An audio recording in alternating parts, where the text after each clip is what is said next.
Okay, another particular water bit. So we're going to capital like it's like Twitter is easy. It's like as much as I mean is like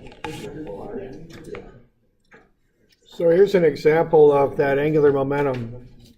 We'll look at another one here in just a second, but just to review this, we have this basic equation that we deal with here for angular momentum, and we derive it by taking the linear momentum equation and adding moment arms to it. So that's kind of what I think about when I think of angular momentum. In statics, you go from a force to a moment in that column there. You do that by adding a distance from the point about which you're taking moments, and that distance is perpendicular to the force.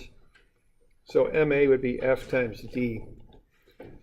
Similarly, for momentum, you add a distance that's perpendicular to the velocity vector, and you can find the angular momentum about a point, and that's dmv.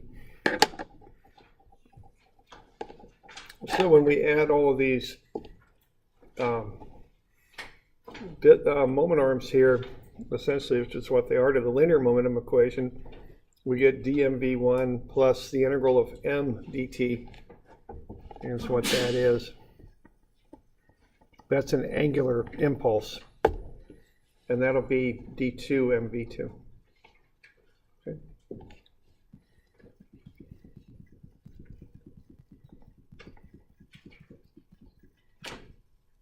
Right, we went through an example there where we applied this equation to this armature here with two masses on it. I think we started from rest on this, so we zeroed out initially.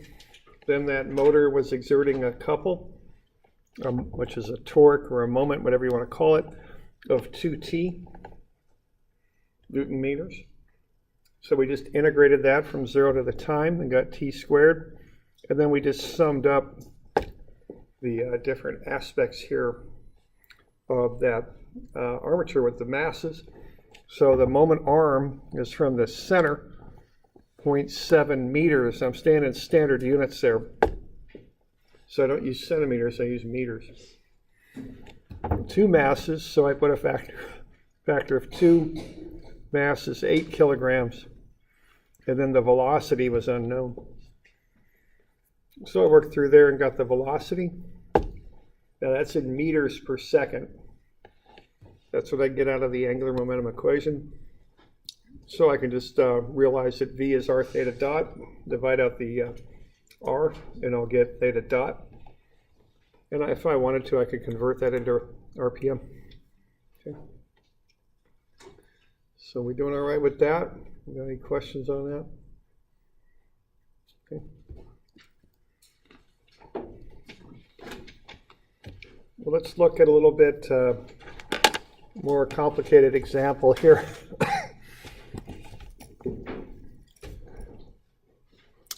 I know everything's excuse me. Yeah. Everything's digital these days, so it's hard to get beyond that. I don't know if they even still have these deals at stores. I've not seen them so much. But why don't we have a look at what they were and what they look like. If I can pull this thing up. Always an adventure, you just never know.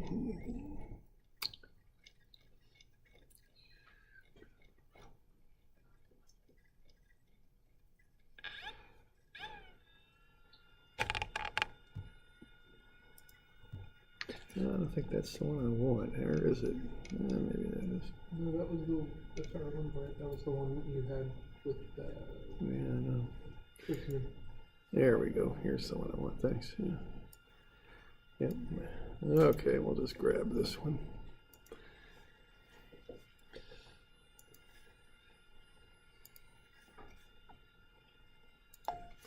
So let's have a look at an example of a cone here. We're going to put a coin in it. It'll spin down the cone there. And let's analyze the heck out of this thing, okay? So we're going to shoot a coin into this cone-shaped receptacle. The coin will travel on the inside of the cone. Initial speed of the coin is 2 meters per second, horizontal. Let's find the speed of the coin when it's down here at B. We're going to assume that there's no friction, and the fact the coin's rolling has a negligible effect on it. Okay. So we're going to kind of track that coin down as it drops from the top there, 48 centimeters down, to point B. All right. So let's have a look at this.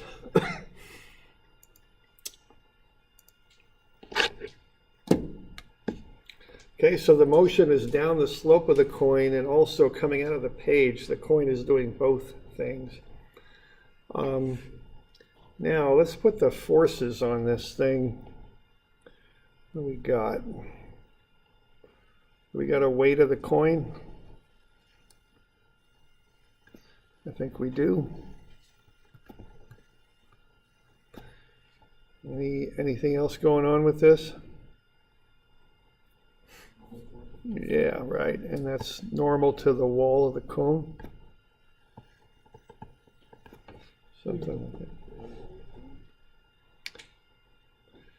And for forces, that's about it.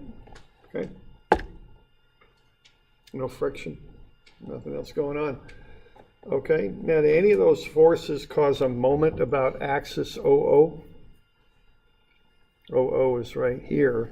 That's the central axis that the coin rotates about, running through the center of the cone vertically like that. Of course, this is up here.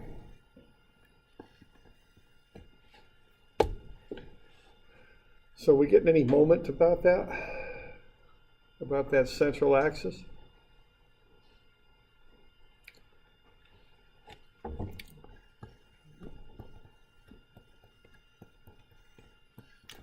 The weight is parallel. Fn points at OO. To create a moment, we need something perpendicular. We need like a moment arm, and we don't have that really, okay, for either of those forces. So the point here is that the answer to this question is no. There's no moment about axis OO. And if there's no moment about axis OO, what that means is we've got conservation of angular momentum. Okay. But the y component of the normal force? Yeah, the y component of the normal force. Again, that's going to go up, and it's parallel to OO. It's not, you know what I mean? It's okay. Okay. If something pointing in or out of the screen, then Yeah, right. In or out of the screen would be kind of what you'd need to get that moment going. Yeah. Think of OO as being like an axle or something like that. like when you're like on a merry-go-round and someone spins it. Yeah. Yeah. Okay.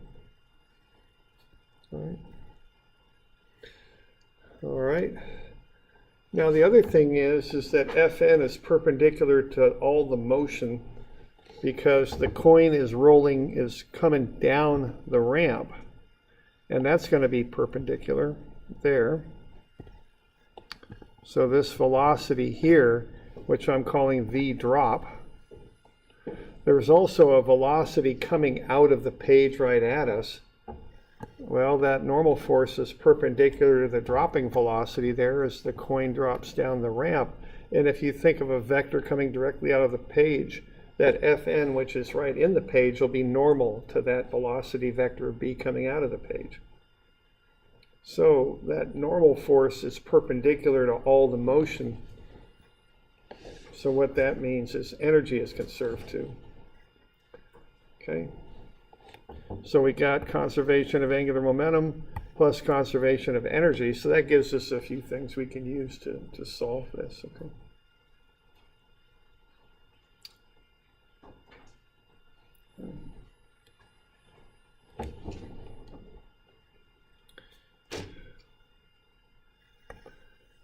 All right, now we're going to be looking at rotation. We've got a radius of 40 centimeters at the top. Probably want to figure out the radius down there at B, and I would just do that by proportions, okay? So what I've got is that I can set up similar triangles because you can cut pieces out of the cone essentially and turn them into a right triangle. So what I've got there is 40 here, and then I've got, let's see, 120 is the total height of the cone. So 40 is to 120 as RB is to 120 minus the 78, which is 72. Okay, so what I'm doing there, I'm taking the 120 total, I'm taking away the 48, and I'm getting the 72. So if I just set up similar triangles there, I get 40 is to 120 as RB is to 72. So RB will be 24 centimeters. So just on this page here, I'm just coming up with some assumptions.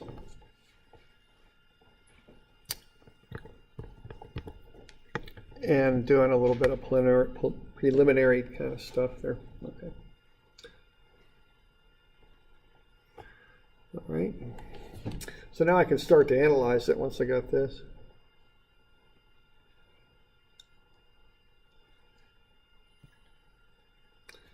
Okay. So I got conservation of angular momentum. So what's going on there is d1 mv1 is equal to d2 mv2. There's no moment, so I can equate those two together. And when I'm doing my conservation of angular momentum, kind of what I'm looking at is a top view like that. That's really what I'm looking at. Okay. Oops. Okay. And what I got is dAmVA is dBmVB. And so I don't know what that mass is, but it's going to cancel out of both sides, so I'm not so worried about it. So I got dA, which is really a little confusing perhaps, because that's the radius. D means the distance from your object that's rotating to the axis about which it rotates. And that's the radius of the cone. So that's 0.4 times the mass times that initial 2 meter per second velocity. And that's that radius of 0.24 at B times the mass times the unknown VB, so I can solve for VB.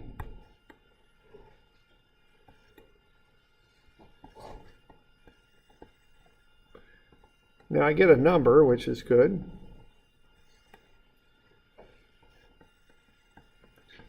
Unfortunately, though, I got a few different velocities here, and I'm going to have to figure out which one I'm dealing with.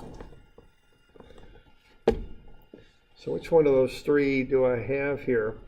And you can kind of see on this sketch what I'm getting at. The transverse, if I'm in a top view, the transverse is kind of this, 2 meters per second. And then as that thing kind of spirals in, it would be the velocity like that. Okay.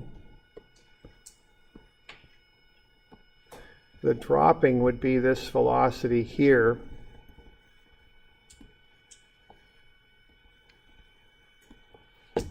And then the total would be the vector sum of the two.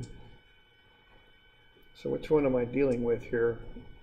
And I guess the answer to that question lies in the way I analyzed it. What am I analyzing here? Okay. Analyzing the moment. So it's Oh, okay. away from the radius, so transverse. Yeah, it'd be that one. Is that's one opinion, or is that pretty good? I'm gonna go for that.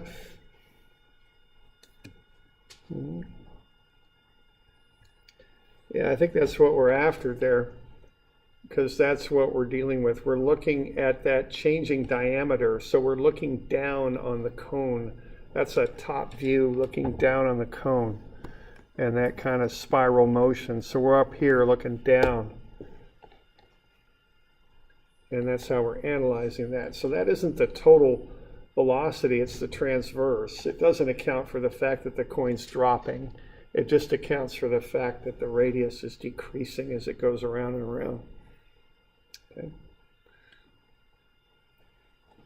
So that's one velocity that we've got, 3.33. Okay. So, again, in dynamics here, especially it seems to come up in momentum, you can use a lot of different methods to analyze things and combine methods. You know, it's something you want to be thinking about a little bit on this stuff. Okay.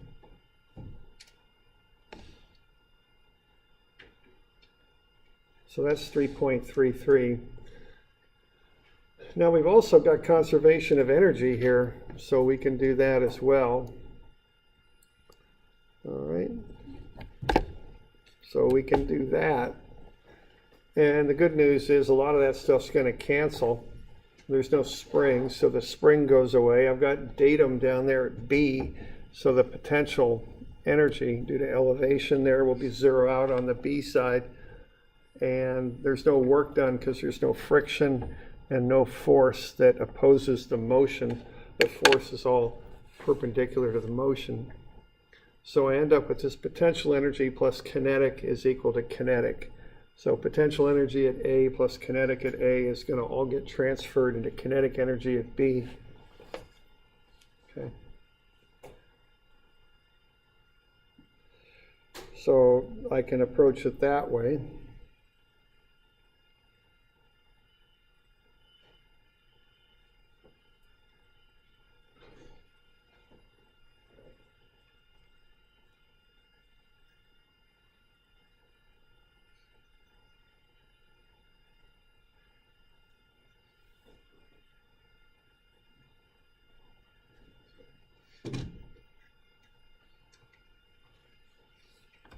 Okay.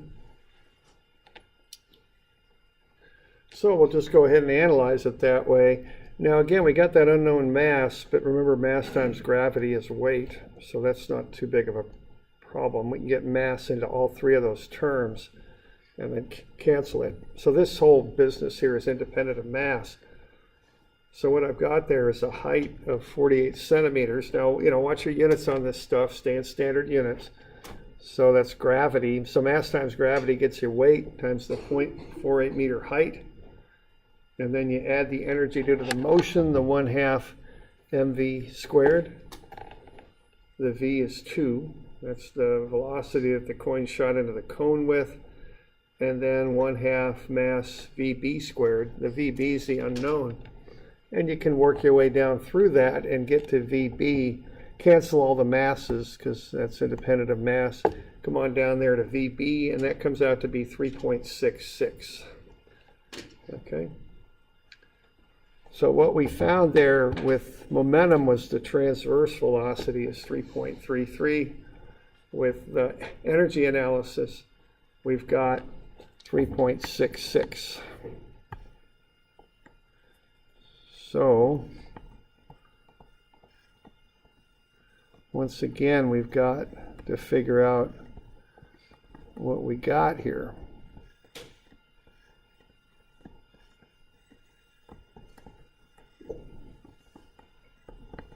Because we've got three different types of velocity. The transverse, the dropping, or the total. So what do we got this time? Yeah, total. Why is that?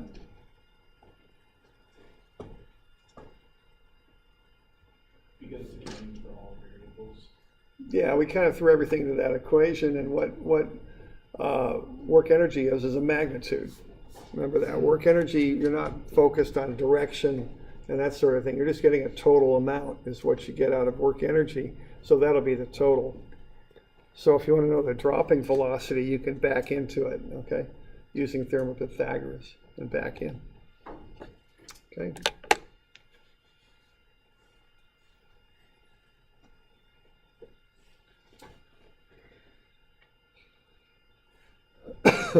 So we're doing all right with that?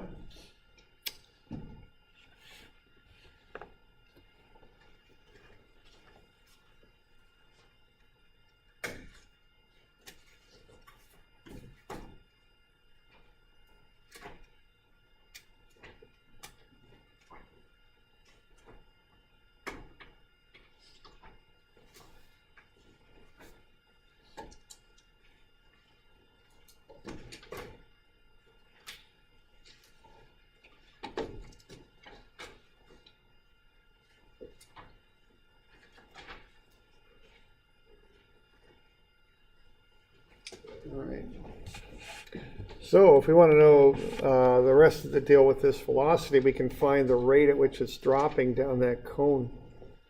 Okay. So that's total.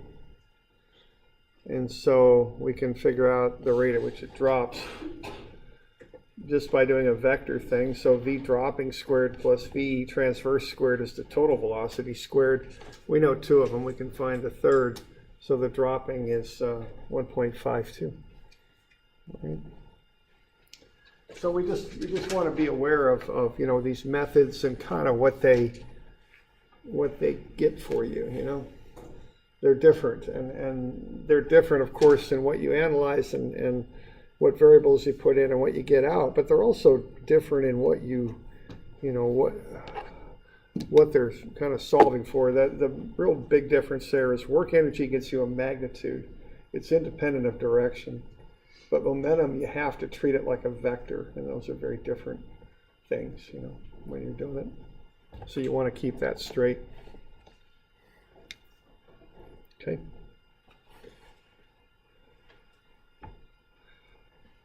All right, so that's a couple of methods there that we've covered. You know, we started off with F equals ma. But now we're getting into a couple other methods here, this work energy stuff and then the momentum stuff, okay? So those are a couple other methods of analysis. Now what we're going to do here next is we're going to come back and have a look at more kinematics, as you call it. Kinematics is just the study of motion and how things move. But this time, and we did that already, you know, with those calculus equations and constant acceleration equations and that sort of thing. But we're going to do it this time. We're going to do it again, but this time we're going to look at objects. What we've been doing so far is just looking at particles. Saying, okay, you know, this particle's rotating about such and how does it move? And you might have noticed, you know, in a lot of the problem statements, it said you can assume the thing acts like a particle. Well, let's start not assuming that. Let's start looking at actual objects with dimension and see how they move, okay?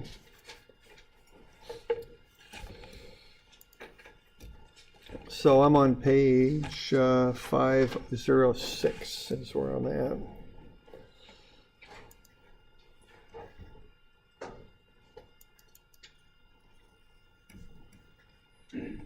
So we'll start off with rotation, and then we'll go from there.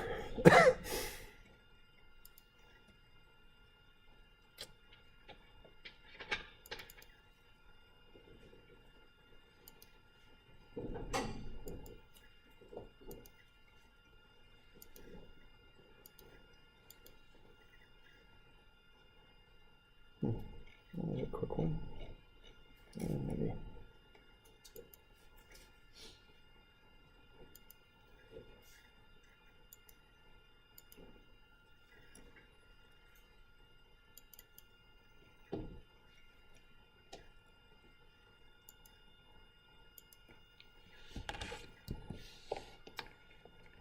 All right, so we're going to look at things that rotate about some axis. All right, now the first thing we're going to do is we're going to change notation here a bit. We're going to get to a notation that you might be more familiar with if you've had physics. So instead of theta dot, we're going to start to use omega, which is like the letter W, but it's curvier. And then instead of using theta dot dot, we're going to use alpha, which looks like an A, but I guess it's curvier too. So those are just Greek letters. First and I guess the last letter of the alphabet in the Greek alphabet. So alpha and omega there. So omega is theta dot, alpha is theta dot dot. Now we can develop relationships that are very analogous to the linear type relationships we had earlier. So omega, it's going to do this. So linear and curved. In linear, if I could spell linear, there we go, linear. Okay, in linear we talked about S, which was displacement. In curved we'll talk about theta. In linear we talked about V, which is velocity. In curved motion that'll become omega. In linear we talked about A for acceleration, that'll become alpha. Okay. In linear we have that V is ds dt. In curved, we've got omega is d theta dt, as you see over here.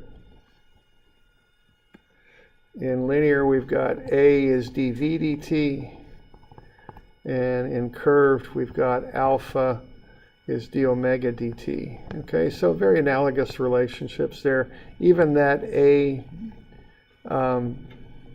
ds is v dv. We've even got a deal for that. And what we got is alpha d theta, and I'm running out of room there, is omega d omega. Okay? So same thing. And I'm out of room there. But you get the idea right here. You've also got analogous constant acceleration equations. See, in the linear world, this one would be v equals v0 plus at. In the rotational world, it's omega is omega 0 plus alpha t. Similarly, here we've got s is s0 plus v0 t plus 1/2 act squared. Here we've got theta is theta 0 plus omega 0 t plus 1/2 alpha ct squared, etc., etc. Okay? So we're just taking those linear relationships and converting them into an angular sort of mode. Okay? Rotational mode. Now, in the past, we said, okay, if we've got a point that rotates about another point, the velocity of that point is r theta dot. That's what we said in the past. Now we're going to take that theta dot and turn it into omega. Okay. And let's just put the omega out in front. Okay. Like that. Now we can also do this vector style if we want. So v, we could also say it's omega crossed with r. And at OSU, they seem to like to do that. They use a lot of cross products. I don't use them quite nearly as much, but they use them at OSU a fair amount. Okay, so what we're looking at there is maybe a linkage of some type, a connecting rod on an internal combustion engine or something like that. And we're looking at one end and how it's rotating about some central point on the connecting rod that, that's fixed. So we get the velocity of A now by relating it back to O as it rotates about O with a speed of omega. Okay. We can look at the tangential acceleration there. And what that is alpha times r. We could look at it as a vector. It's alpha crossed with r. Okay. So that's a cross product that we're doing right here and right there. If you remember, we did those in statics when you did moments, 3D moments. We did crosses. Okay, same sort of mathematical operation. So that would be the linear acceleration of this point in the tangential direction. It would be alpha crossed with r. As that linkage rotates about point O, that's what A is doing. It has an acceleration normal to the line of the linkage with a magnitude of alpha r. Okay. There's also, of course, an acceleration as point A rotates about O, a normal acceleration, which we called it r theta dot squared before, and we called it v squared over r. We can now call it omega squared, which is theta dot times r. Same thing, it's just a normal acceleration. We can also do it as a vector. It's not a cross though, it's just a simple multiplication. So the normal acceleration then is negative because it's going in towards the center, not away from the center. Omega squared times the position vector r. Okay. So there you go. So we're doing the same thing we did before. We're just changing the notation a bit. And instead of just having some point somewhere rotating about some other point, now we're making it into a more of a familiar physical kind of situation here. So here's a linkage rotating about point O, and we're looking at how point A on the linkage acts about point O. That's what we're doing. Okay. All right. So let's just kind of go through the mechanics of one of these, 509 and 510, and we'll just run through how to calc this stuff. So we're going to look at point A rotating about the central point of this disk. We've got the angular velocity is 3 RPM, and the angular acceleration is 2 radians per second squared constant. We want to find the velocity and acceleration of point A when t is 0.4 seconds. Okay, and this is just an example to kind of familiarize you with how to do these calculations. Okay, so as we mentioned earlier, an RPM is a revolution per minute. In this country, it's something we're quite familiar with. Well, maybe not. If you look at your car's tachometer, what you've got there is the RPM. That's what they show. Now, a revolution is a turn of a circle. So that's equal to 2 pi radians. So if you've got 3 RPM, the per means per, that means divide. That's 3 revolutions turned in 1 minute's time. So that's right here. Now you can't use this in our basic fundamental kinematic formulas. It doesn't work. You've got to use conversion factors. So if you just have a simple kinematic formula like V equals omega R, you got to have omega in radians per second so that equation will work. Okay, so we got to take that 3 revolutions per minute. 1 revolution is 2 pi radians. 1 minute, of course, is 60 seconds. And you get 0.3142 radians per second. That's our initial velocity right there. Okay? So we got to get that 3 RPM into radians per second. Okay?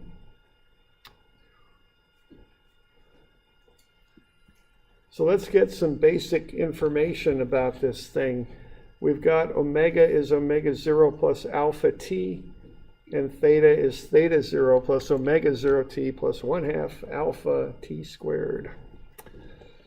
So let's figure out where we're at, okay? I don't seem to have a dang thing filled in on that. That's not good. What did I just do there?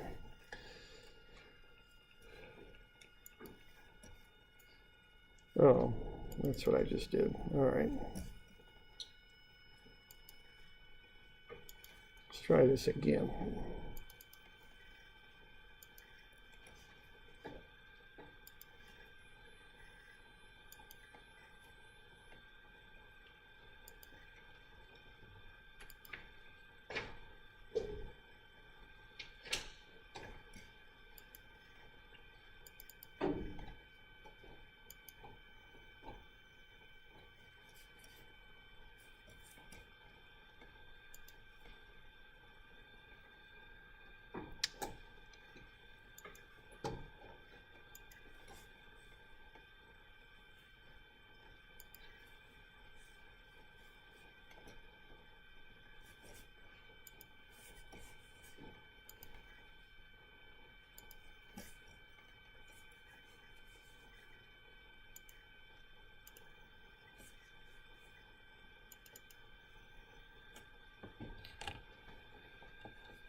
Okay, basic information. Omega is omega 0 plus alpha t. We got omega 0 is 0.3142 radians per second as shown above. Alpha is given as 2 radians per second squared. That's going to occur for 0.4 seconds. So what we're going to get for omega after that 0.4 seconds is 1.114 radians per second. So that's going to be the angular speed of point A as it works its way around for 0.4 seconds. Okay, so by the time it's there, it's going 1.114 radians per second. Now where there is, in an angular sense, is the starting angle. It starts at 90 degrees, otherwise known as pi over 2 radian, or pi over 2 radians. So that's theta 0. Omega 0 is 0.3142 times the time. And then 1/2 alpha is 2 radians per second squared, and the time is 0.4 seconds. So after 0.4 seconds, that thing is no longer at pi over 2 radians. It's moved. It's going counterclockwise. It's at 1.857 radians. So we got a different velocity and a different position for it after 0.4 seconds, which, I think you would expect.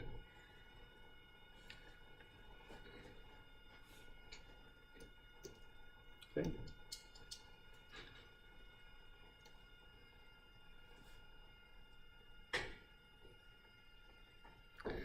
Now, we can figure out some more stuff about this thing now. Just a matter of how we want to do it. I'm going to show you both methods, and I don't really care which one you use. I tend to use more of a visual, sort of geometric approach. But when you go to OSU, I think they use vectors a lot more, like when you're doing mechanical engineering classes. So I'll let you pick the method you like. It doesn't matter to me. Okay, I'll try and show you both in most cases. All right. So we know that we were over at 1.857 radians. That's what we just calculated. We know there's 180 degrees in pi radians, so we're at 106.4 degrees. That's where point A is now. After that 0.4 seconds, it's up there. Now, if we want to do this in more of a vector sense, we'll need the position vector. If you remember this stuff from statics, we take the length of the vector, which is the radius of the disk, and that's 0.6. Cosine of the angle that it lies with the horizontal will get you the I component. 0.6 times sine of the angle, the 106.4, will get you the J component. So now what I've got is a position of point A with respect to the center of the disk, which is my origin. Negative 0.1694 I plus 0.5756 J. So I've got the position, in a sense, given in two ways. I've got the angle where it's at. That's more of a geometric, just kind of look at it approach. And I've also got a position vector from the center of the disk to the object. Okay. Or the point, I should say, point A. All right. Now I can get a velocity vector if I want. Okay. And what I can do to get the velocity is I can do this two ways again. I can do it geometrically, or I can do it with my vector operations. Okay. So if I do that geometrically, I'm just going to take omega times r and get the magnitude of the velocity. Okay, and that's 1.114 radians per second times the offset distance from the center of the disk, 0.6 meters. So that will get me the velocity as a magnitude, 0.6684 meters per second.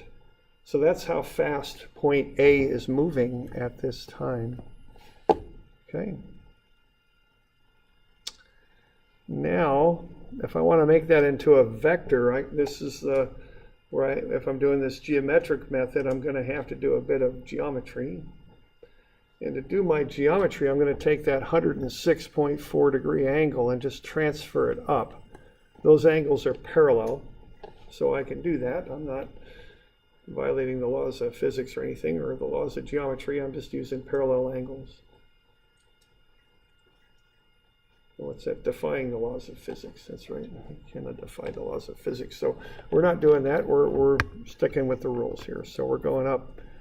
Okay, now we got 180, which would be a horizontal line. Take away the 106.4, we got 73.6.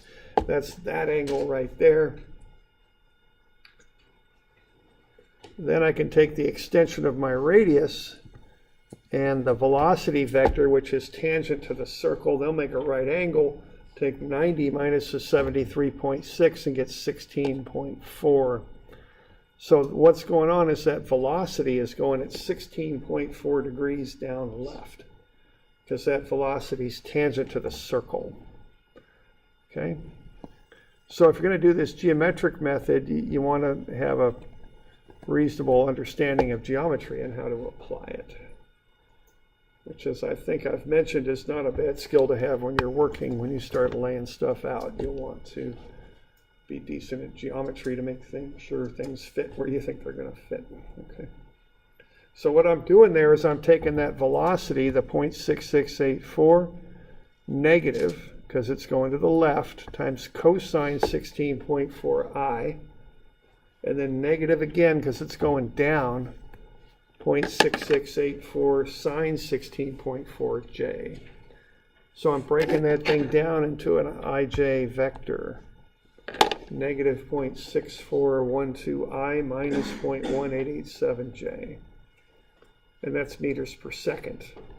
So what I'm getting out of that is that velocity vector as it goes down and to the left. Right there. And I'm turning it into an xy vector with I and j unit vectors. We doing all right with that? Just like doing a force vector when you're doing statics, it's the same idea. All right. All right, now we can do this another way too if you'd rather.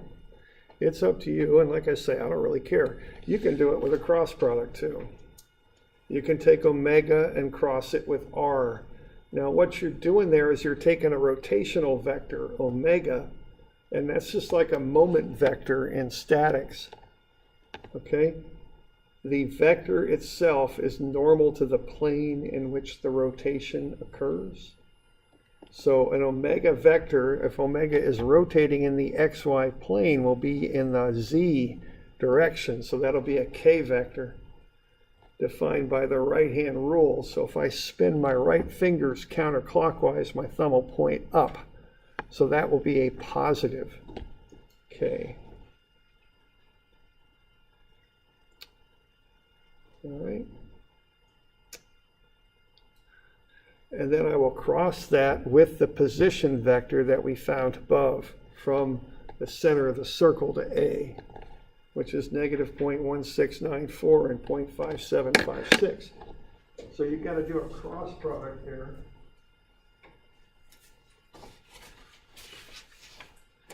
And you can do that however you like. Again, the crosses, all right? Now, I learned to do them with determinants. And my calculus teacher scared me a lot when I took it, so I keep doing them this way, just in case he might get mad at me still because he scared me so dang much back then. But anyway, this is how I do them, and this is how I learned to do it, so I keep doing them this way with determinants. You don't have to, whatever the heck, however you like doing cross products, just do the cross product. I don't care. I even give you the cross product formula on the back of the formula sheet, okay? It's there. So the way I learned it is you cross off the top row in the first column and cross what's left. So that would be 0 minus 1.114 times 0.5756. That would be the I component. Then, of course, you always subtract off the J component. That's always how that goes. So that for the J, I'll cross off the top row and the middle column and cross what's left. That always gets a negative, though. 0 minus 1.114 times negative 0.1694, and that's the J. And then the last one is the K. And what we're doing there is we cross off the last column in the top row, but the two top x values are both zeros, so that always zeroes out. The K always zeroes out because it's a 2D vector, not a 3D vector. So, okay.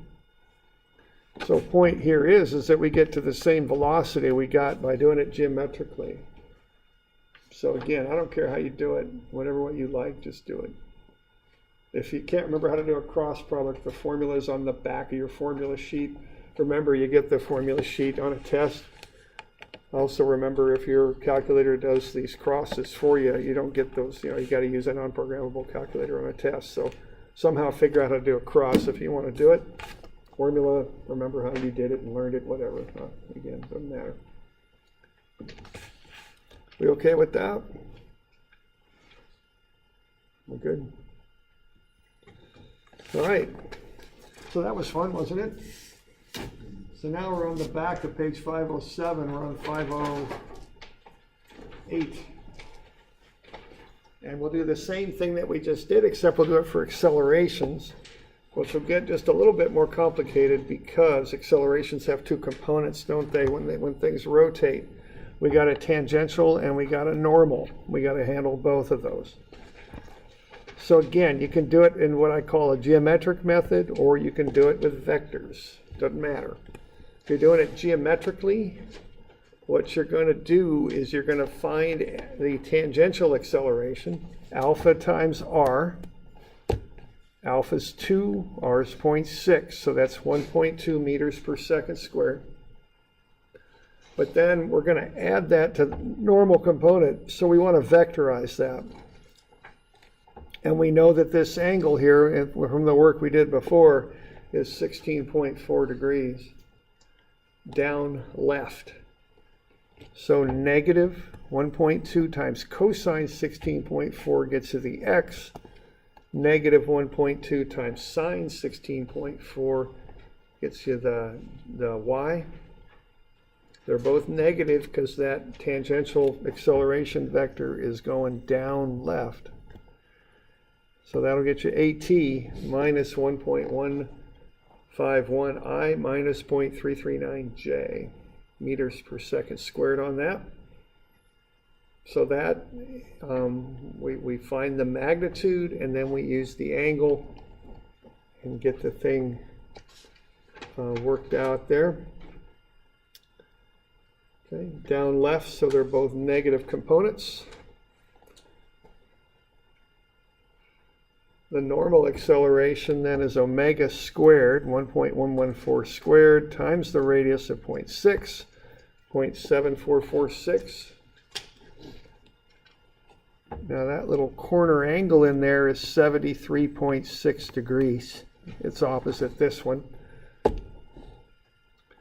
So you take the 0.7446 times cosine 73.6. I think I turned those numbers around. 73.6 to the right. So that's a positive I. That's 0.2102I. And then we've got a negative j, because it's going to the right for the positive I, down for the negative j, 0.7746 times sine 73.6. Okay.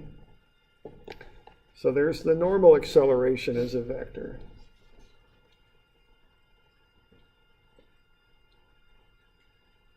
Okay. So we're finding the magnitudes of them first just by applying the basic formulas, and then we vectorize them by looking at the angles at which they point and doing the trigonometry. I've got angles with the horizontal, so it might cosine for I and sine for j. Okay. Then to get the total, you just add them up by component. So AT is negative 1.151 I minus 0.339 J. AN is 0.2102 I minus 0.7143 J. So to get the total, you just add them up. That's all you got to do. Okay.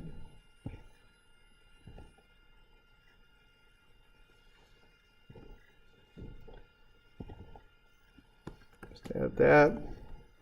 Add that. That's all.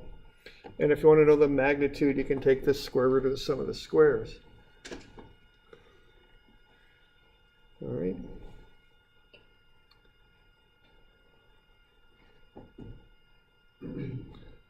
So that's how you would get the total vector if you're doing it geometrically.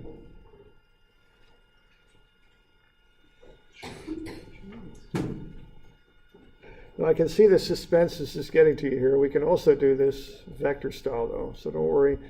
We'll go through that and then we'll find out who actually committed the crime here. We're going to get to the end of the story here. Colonel Mustard. Yeah, it's Colonel Mustard, but what did Colonel Mustard use and in what room? That's the question. Only these vectors will tell us. So here we go. All right. Entire iron providing this. Okay. So the tangential acceleration is, as I'm sure you were aware, is a cross product. So what we do is we take alpha 0, 0, positive 2 because the angular acceleration is counterclockwise. So that's a k vector. And then we use that same position vector from the center of the disk to A that we used before. Negative 1.151 I minus 0.339 J. and then we do the cross. Okay. I think I just screwed up. I'm sorry, I'm getting a little tired too, but that position vector should be negative 0.1694i and 0.5756j. Okay. And then we cross them. And I show you the cross off there to the right. Now again, if you're doing homework and you want to do the crosses on your calculator, that's fine. Then that's fine with me. But remember, on a test, you don't have one of those fancy calculators. So figure this out if you're going to do it this way. So cross off the first column, first row, cross what's left. That's the I.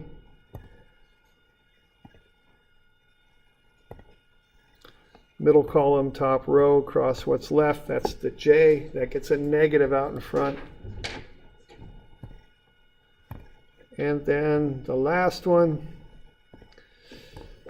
is the K. Last column, top row, cross what's left. But that always zeroes out, so we don't worry about that too much. And we get to the same tangential acceleration we had before when we did it geometrically. Okay? So just two methods of doing the exact same thing. We good with that? One more to do, a normal acceleration. We good? Okay. Normal acceleration, negative omega squared. Now the important thing here is the negative goes out front. You square the magnitude of omega, but the negative goes out front. The negative has a function. What it's doing is it's turning the vector around, because the normal acceleration points in the opposite direction as the position vector. So you want to throw a negative out there to do that mathematically.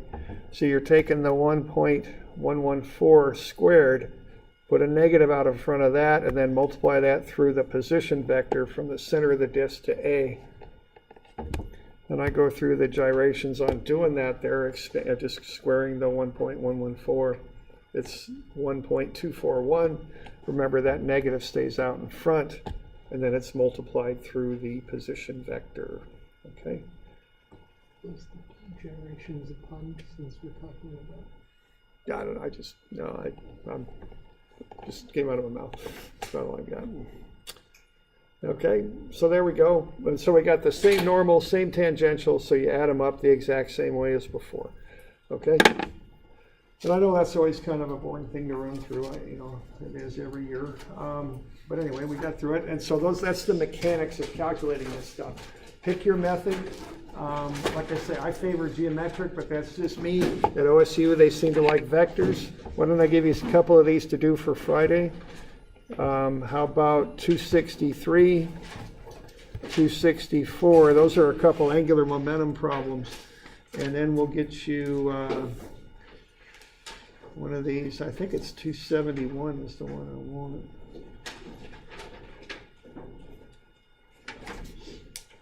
Yeah, it's 271.